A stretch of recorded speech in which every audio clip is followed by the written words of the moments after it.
안녕하세요, 다니쌤입니다. 제가 오늘 말씀드릴 주제는요, 공실 없는 꼬마 건물, 원룸 건물 관리 비법 7가지입니다.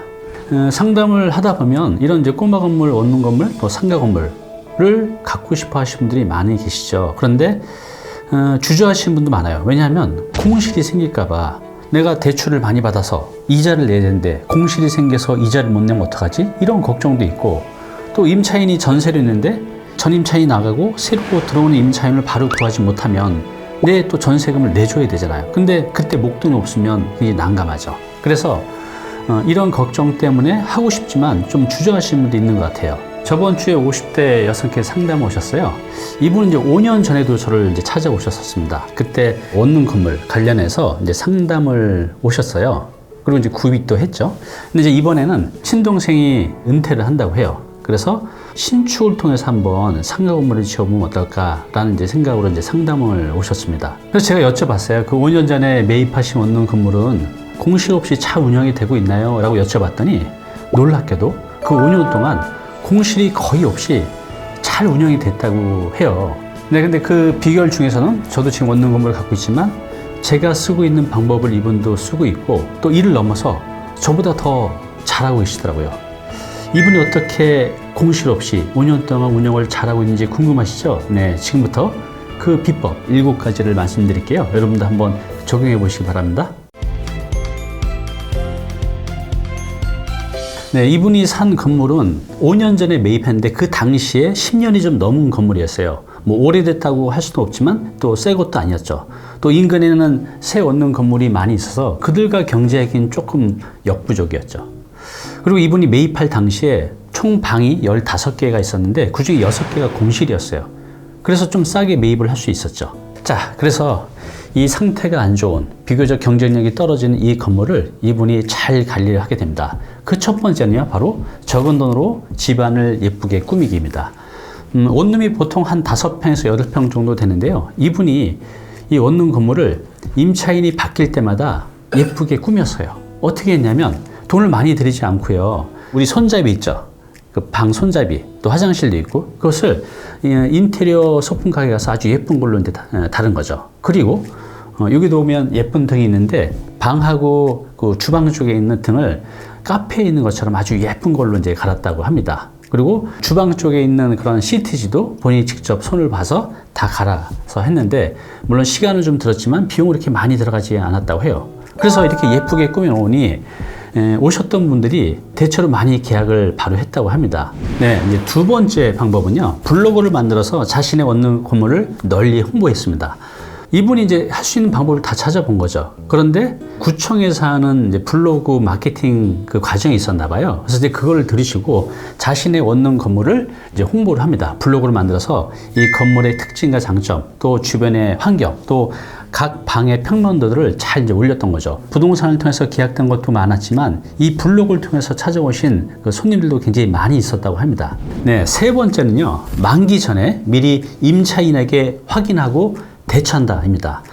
이 말이 이제 무슨 말이냐면요, 임차인은 본인이 계약 만기 1개월 전에 임대인한테 얘기하면 임대인은 그 보증금을 내어줄 의무가 있어요. 그런데 임대 수요가 많은 곳이라 할지라도 1개월 만에 새로운 임차인을 찾기가 쉽지가 않잖아요. 계약금도 있고 잔금도 있고 또 새로운 임차인이 들어오는 그 시간도 있는데, 그래서 이분은 어떻게 했냐면요, 각 호실의 만기 날짜를 보고 적어도 3개월 전에 연락을 합니다. 지금 이제 만기가 3개월 남았는데 계속 있을 건가요? 아니면 나가실 건가요? 이렇게 여쭤보고, 만약 이제 나간다고 하면 빨리 새로운 임차인을 찾기 위해서 부동산에 내놓고 본인 블로그로 내놔서 임차인을 확보를 했다고 합니다. 네, 방법 네 번째는요, 건물의 안팎을 항상 깨끗하게 유지하다입니다. 15명의 임차인들이 모여 사는 하나의 공간이잖아요. 그래서 건물 외부는 물론 층계, 계단, 복도 이런 것들을 항상 이제 깨끗하게 유지를 해야 되죠. 그래서 외주업체 월 7만 원을 주고 건물 이제 청소를 맡겼던 겁니다. 근데 이제 그걸로 부족하기 때문에 이분은 이제 일이 없으시니까 하루에 한 번 정도는 아침에 가셔서 항상 주변을 깨끗하게 만들었다고 해요. 그래서 임차인들이 굉장히 만족했다고 합니다. 네, 다섯 번째는요, 명절이나 생일에 작은 선물 꾸러미를 드린다입니다. 명절이면 이제 추석하고 설날이 있죠. 그리고 또 하나, 여기 임차인들의 생일에 작은 마음의 선물을 드렸다고 해요. 한 1만 원 내지 2만 원 정도 되는 그 선물 꾸러미를 만들어서 이제 드렸는데 한 분당 1년에 3번을 받는 거잖아요.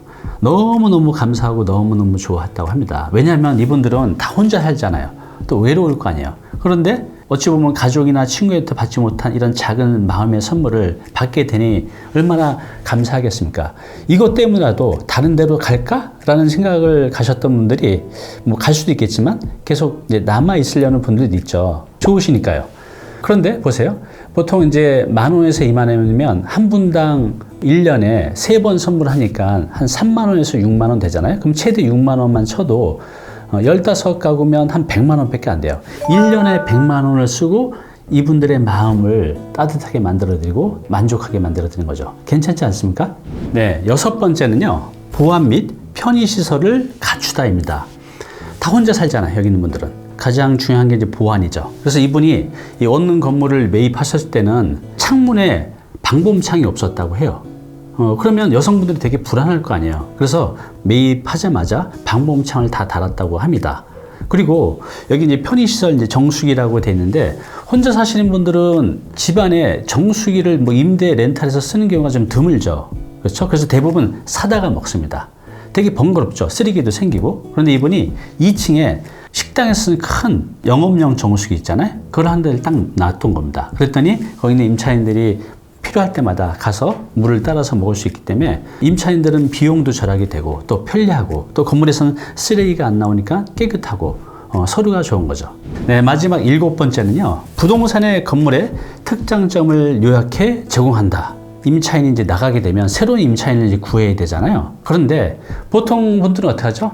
여기 이제 방이 하나 비었는데 새로운 임차인 좀 찾아주세요라고 부동산에 내놓죠. 근데 이분은 그렇게 내놓는 게 아니라 이 건물의 특장점, 주변의 어떤 환경, 평면도 이렇게 해서 이것을 A4지 2장으로 잘 만들어서 부동산에 내드렸다고 해요. 그랬더니 부동산에서도 이걸 가지고 브리핑을 했고 손님도 더 많이 보고 또 계약도 잘 이루어질 수 있었다고 말씀을 하더라고 합니다. 네, 오늘 말씀드린 7가지 다시 한번 요약해서 말씀드려 볼게요. 첫 번째, 적은 돈으로 집안을 예쁘게 꾸미자입니다. 두 번째는요, 블로그를 만들어서 내 원룸 건물을 적극적으로 홍보하자입니다. 세 번째는요, 만기 전에 적어도 3개월 전에 미리 임차인한테 확인해서 나가실 건지 또 계속 계실 건지를 확인하고 대처한다. 네 번째는요, 건물의 안팎을 항상 깨끗하게 유지한다.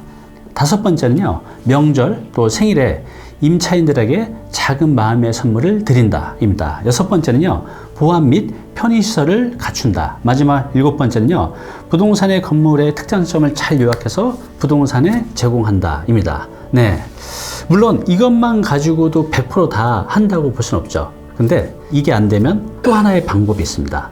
제가 쓰는 방법인데요, 이건 제가 다음에 영상을 만들어서 공유하도록 하겠습니다. 네, 우리가 살면서 어떤 분은 문제만 바라봐요. 그리고 탓을 하죠. 왜 이렇게 현실이 생기지? 그런데 이분은 그 문제를 바라본 게 아니라 문제에 대한 해결책에만 집중을 한 겁니다. 그랬더니 이제 이런 방법이 나왔던 거죠. 여러분도 지금 어떤 문제가 있다고 하면 그 문제에 집중하기보다는 이 문제를 어떻게 해결하지? 알아보다 보면 좋은 방법이 나올 겁니다. 특히 오늘 말씀드린 이런 이제 원룸 건물, 꼬마 건물, 상가 건물에 대해서 공실 때문에 걱정이라고 하시면 이분처럼 이 7가지 방법을 한번 써보시기 바랍니다. 네, 오늘 정보 도움이 좀 되셨나요? 앞으로 이런 정보 계속 받아보실 분은요, 여기 구독 부탁드리고요. 그 다음에 오른쪽은 제가 추천한 영상입니다. 꼭 한번 보시기 바랍니다.